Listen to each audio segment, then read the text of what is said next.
প্রিয় বন্ধুরা, সবাইকে শুভেচ্ছা জানাচ্ছি, অভিনন্দন জানাচ্ছি, সালাম জানাচ্ছি। আমার পেজে যারা আছেন, ফেসবুকে যারা আছেন এবং যারা আমার সদস্যের বন্ধুরা, রাজনৈতিক সতীর্থ, সবাইকে শুভেচ্ছা জানাচ্ছি। আমি প্রায়শ্চয় এসে থাকি আপনাদের সাথে দু একটা কথা বলবো বলে আজকেও এসেছি। একটি নির্বাচন হয়ে গেল, যেটা প্রশ্নবিদ্ধ ছিল, সেটা একতরফা ছিল, যেটা অন্ততপক্ষে 50% মানুষকে বাদ দিয়ে এই নির্বাচনটা হয়েছে। তারপরেও গণতান্ত্রিক উত্তরণের পথে আমার মনে হচ্ছে, আমার ব্যক্তিগত বিবেচনা থেকে বলছি, এটা একটি ভালো উদ্যোগ। আমরা চাচ্ছি গণতান্ত্রিক উত্তরণ, সবসময় চেয়েছি। বাংলাদেশ আওয়ামী লীগ গণতান্ত্রিক উত্তরণে বিশ্বাস করেছিল। আমরা আশা করব অতীতের ইউনূস সরকার যে অন্যায় অত্যাচার চালিয়েছে, যে অত্যাচারের স্টিম রোলার চালিয়েছে, সেসব বন্ধ হবে। আমরা আশা করব এই তথাকথিত মব সন্ত্রাসীরা তাদের সন্ত্রাস বন্ধ করবে, এই সরকার তাদের লাগাম টেনে ধরবে।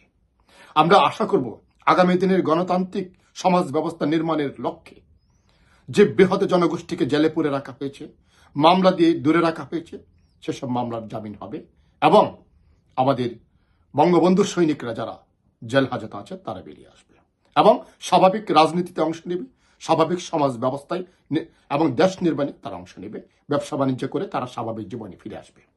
আজকের এই সরকারের কাছে আমার এতটুকু দাবি যে আপনারা নির্বাচিত হয়েছেন, যদি নিজেদেরকে গণতান্ত্রিক মনে করেন এবং বাংলাদেশকে গণতান্ত্রিক পন্থায় পরিচালিত করতে চান, তবে দৃঢ় বিশ্বাস থাকবে আপনারা সে পথকে সুগম করে দিবেন এবং যে কোনো প্রকার মবক্রেসি থেকে বাংলাদেশকে রক্ষা করবেন এবং অন্যায় অবিচারের ত্রুটি চেপে ধরবেন। আপনাদের প্রতি আমার একটি বিষয় কৃতজ্ঞতা, যে রাজাকাররা, বিশেষ করে স্বাধীনতা বিরোধীরা যে চক এঁকেছিল যে হানা ভোটের মাধ্যমে এই দেশের সংবিধানকে বদলে দিবে, আপনারা সেটা রোধ করে দিয়েছেন। আপাতত আপনারা তথাকথিত জুলাই সনদে সই করেননি, এর জন্য আপনাদের প্রতি অবশ্যই আমি কৃতজ্ঞতা প্রদর্শন করছি, আপনাদেরকে ধন্যবাদ জানাচ্ছি।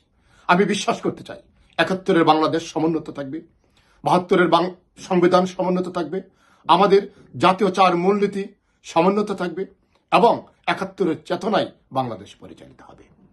আজকে যারা সরকারে এসেছেন, আপনারাও মুক্তিযুদ্ধের কথা বলে থাকেন। আপনাদের সরকার, আপনাদের দল যিনি গঠন করেছিলেন, প্রেসিডেন্ট জিয়াউর রহমান, তিনিও কিন্তু একজন মুক্তিযোদ্ধা, অবশ্যই একজন মুক্তিযোদ্ধা, সেক্টর কমান্ডার ছিলেন এবং বঙ্গবন্ধুর পক্ষে তিনি স্বাধীনতার ঘোষণাপত্র পাঠ করেছিলেন। আমরা সেই জায়গা থেকে আপনাদের প্রতি শ্রদ্ধা জানিয়ে আমরা দাবি করতে চাই, এই দেশকে গণতান্ত্রিক পথে আপনারা এগিয়ে নিয়ে যাবেন এবং সহিংস বাংলাদেশ থেকে আপনারা বেরিয়ে আসবেন এবং বাংলাদেশকে এই সহিংসতা থেকে বেরিয়ে আসতে সাহায্য করবেন। আজকের যে মন্ত্রিসভা গঠিত হয়েছে আমি দেখলাম, ওভারঅল আমি অত্যন্ত খুশি হয়েছি যে একটি নবীনের জয় জয়কার আমি এখানে লক্ষ্য করছি। আপনাদের চিন্তা চেতনা, আপনাদের নতুনত্বের চিন্তা এবং দৃষ্টিভঙ্গি দিয়ে আপনারা এই বাংলাদেশকে সামনের দিকে এগিয়ে নেবেন, এটি আমরা আশা করব। অবশ্যই আমরা আপনাদেরকে সময় দিতে চাই, আমরা দেখতে চাই আপনারা কোন পথে আগান এবং আপনাদের দৃষ্টিভঙ্গি কোন দিকে যায়। তারপর অবশ্যই বাংলাদেশ আওয়ামী লীগ সিদ্ধান্ত নেবে। তার আগে আমি দৃঢ়ভাবে মনে প্রাণে বিশ্বাস করছি, এই দেশ গণতান্ত্রিক ছিল, এই দেশ গণতান্ত্রিকভাবে পরিচালিত হবে এবং সকল প্রকার সহিংসতা থেকে বেরিয়ে এসে এই দেশ সামনের দিকে এগিয়ে যাবে। কারণ আজকে বাংলাদেশের অর্থনীতি প্রায় ধ্বংসপ্রাপ্ত।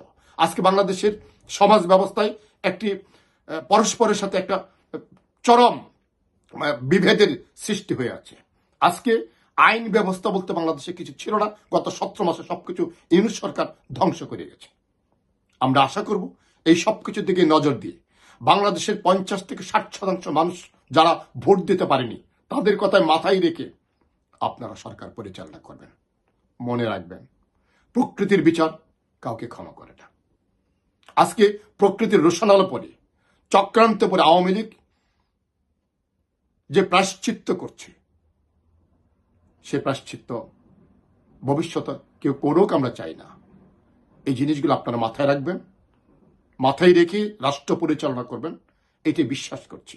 আওয়ামী লীগের বন্ধুদেরকে বলবো এবং বঙ্গবন্ধু সৈনিকদেরকে বলবো, শেখ হাসিনার কর্মীদেরকে বলবো, আপনারা স্বাভাবিক জীবনে ফিরে আসুন, আপনারা স্বাভাবিক রাজনীতিতে ফিরে আসুন।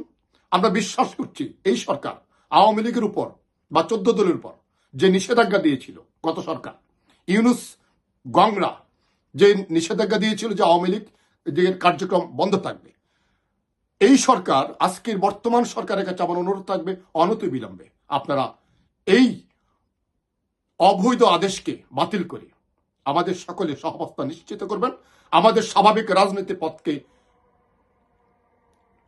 খুলে দিবেন। এটি আমাদের চাওয়া। আমরা অপেক্ষা করছি। আমরা গণতান্ত্রিক উত্তরণে বিশ্বাস করি। আমরা সেদিকে এগোতে চাই। আপনারা সবাই ভালো থাকবেন, সুস্থ থাকবেন। সবার সুস্বাস্থ্য এবং নিরাপদ জীবন কামনা করে বিদায় নিচ্ছি। খোদা হাফেজ।